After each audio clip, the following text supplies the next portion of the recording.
How's it going, fellas? Welcome back to another YouTube video. Today we're going to play a game of chess. I just figured I would share that with you guys today. And we're going to get the live play-by-play commentary from what a 1200-ish rated player is thinking when he is playing games. So let's get right into it. Looks like we get the white pieces, and I like to go with the e4, and oh, they're doing the Scandinavian. I was going to say, I do love my Roy Lopez, but looks like they're taking that away from us. I'm just going to develop my knight to defend the pawn. He's going to trade down, and we have a pretty simple opening here. Now I'm thinking about developing the rest of my minor pieces, pushing this D pawn or something to bring out my other bishop, castling kingside most likely. So the way to do this, I'm going to develop my knight first, and he pushes his pawn. And then I am... I'm already thinking about him coming to e4, which I still think I have time to even do like a bishop d3, because if he pushes to fork me, all I have to do is put my queen right there, and all of a sudden I have two attackers on this square, and he only has one defender. But I don't really like putting myself into that sort of predicament this early, because when he puts his pawn to the e4, he can simply defend it, reinforce it. Actually, maybe I do kind of like this. I'm going to try it. Let's see what happens. He does that. I'll bring my queen. I'm going to castle. Maybe bring my rook behind to double up with my queen on this long half-open file. That's the word I was looking for. He's going to give me a moment to castle. Now, if he does this, I can bring my rook in to start the pin instead of my queen. And I'll likely do both eventually to get a lot of attackers on there. Oof. Pinning my knight to my queen, I do not like that. If I were to push him up, takes, and then I have a doubled pawns on my f-file, I don't really like that in front of my king. However, we'd get rid of the queens. Get rid of the queens this early on into the match. Can I attack his queen? If I push c4, doesn't he just take this anyways? And if I were to take his queen, he could take my queen. And then I could take his knight, and then I'm still threatening his bishop, but I'm also threatening to take that. I kind of like this, except for the fact if I do this, then I'm hanging my bishop. So I'm glad I kind of noticed that. That could have been a big mistake. Any other good candidate moves? We could sidestep the rook right now if he takes. I mean, I guess I could be totally down just to trade this off, and then maybe push my doubled pawn onto this to attack his central pawn, trade a bad doubled pawn for his strong center pawn. Yeah, let's go ahead and sidestep the rook. If he doesn't take this, now I'm setting up a little bishop to e4, I think. That could be solid. Not only is it threatening the queen, but it's also defending my knight. So if he takes, I can capture back with my bishop instead of doubling my pawns when we eventually trade. Let's go ahead and go for this. See what he wants to do. This is a 10-minute game, and we do not have any time coming back, so we have to be kind of quick. I'm just going to solidify this a little bit. I might have made it too quick of a move because I might be trapping my minor piece. Oh no, am I trapping my bishop already? I think I'm going to push. I'm going to threaten his. He takes with the knight. Okay. I have to bring my bishop to safety here soon. So how am I going to do that? Let's push this bishop. I don't really like moving the pawns in front of my king, unfortunately, because it just makes my king weaker. But this is a lot of pressure that he has building onto us. So I'm not going to take, because that would open up that file for his rook. That's going to be pretty bad. And now we don't really have to worry about this so much, because now we can take back, and our bishop isn't trapped as much. I might go here, develop my last minor piece. If he takes my knight, I'll just snap take back with the queen, and we are very quickly getting pretty close to an end game. If we get these pieces traded down, I could totally see him taking this, but also I could see him not taking that. He really would like me to take his bishop so that he can open up this half-open file for his rook, and then it's a simple bringing the queen to double it up. Fortunately, we have our dark squared bishop covering this h6 square, so that's nice. My question here is, do I take with the queen or do I take with the pawn? If I take with the pawn, I'm still threatening to take this pawn. Maybe I take this pawn first.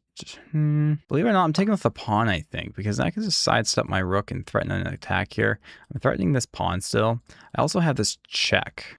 He's offering a queen trade. I think I might just snap take that to save time and double up his pawns. I think I'm cool with this. And I can't necessarily take this pawn because we just trap my bishop. I'm going to offer a trade of rooks, and we're going to get ourselves into like a little bit of an end game here. So I'm going to start pushing these pawns, I think, now. Maybe even step my king up forward. We'll see. Pushing these pawns a bit further. I can't do this right now because he has two attackers there. But I can bring my rook up here and double my rooks and threaten to take that bishop. Could be solid.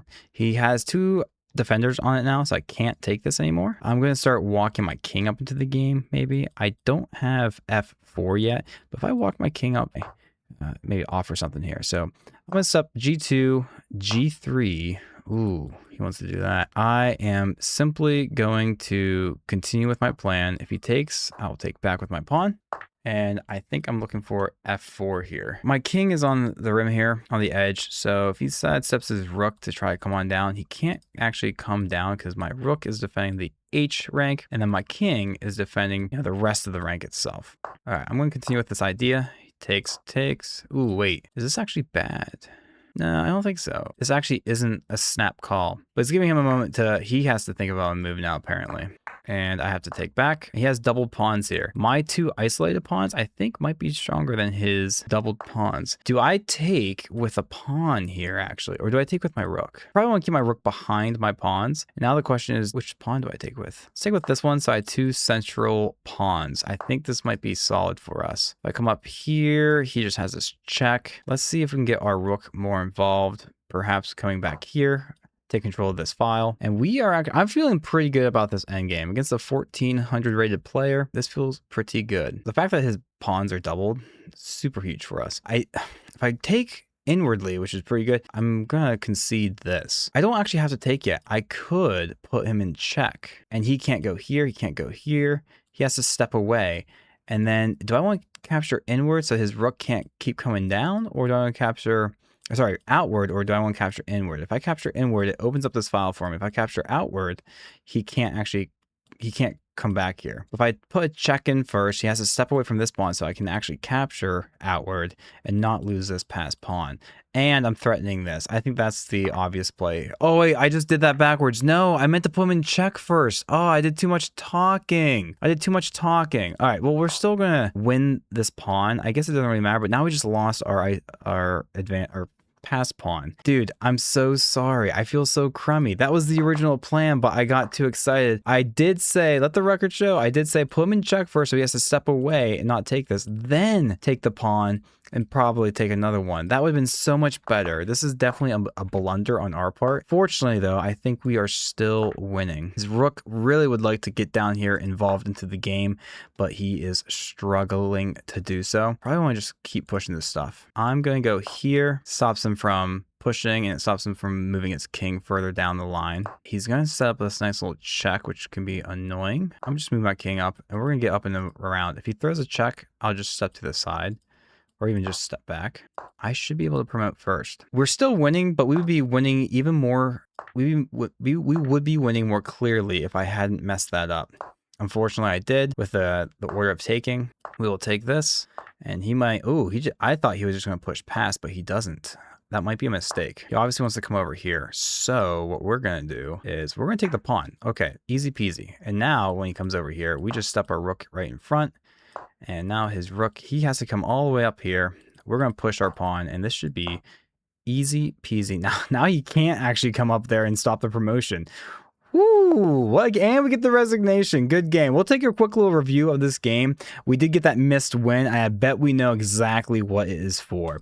Let's just click missed win and see if it's the order of operations that we just messed up. We had 2 missed wins. Let's see what the first missed win was. Okay, we pushed the pawn. We did end up putting our rook to d5, but it wasn't until later. So that was the missed win here. We accidentally went ahead and pushed a3. He pushed the pawn, then we put the rook up there. So, that's fine. Bring the rook over, he blunders. We wanted to bring the rook up here, but in explaining that, we accidentally took the pawn so he could take back when we already knew, and it looks like the computer does say that our original idea that we were talking about was the best move, because then what he does, if he steps back, then we could probably take outwardly, says it's the best move, and we still keep this pawn, and we're threatening to take one of these pawns over here. Fortunately, though, we were able to hold fast and win. We still have a pretty significant advantage. Here, I think he should have just went past. He doesn't, though. He takes, which the computer says is a good move,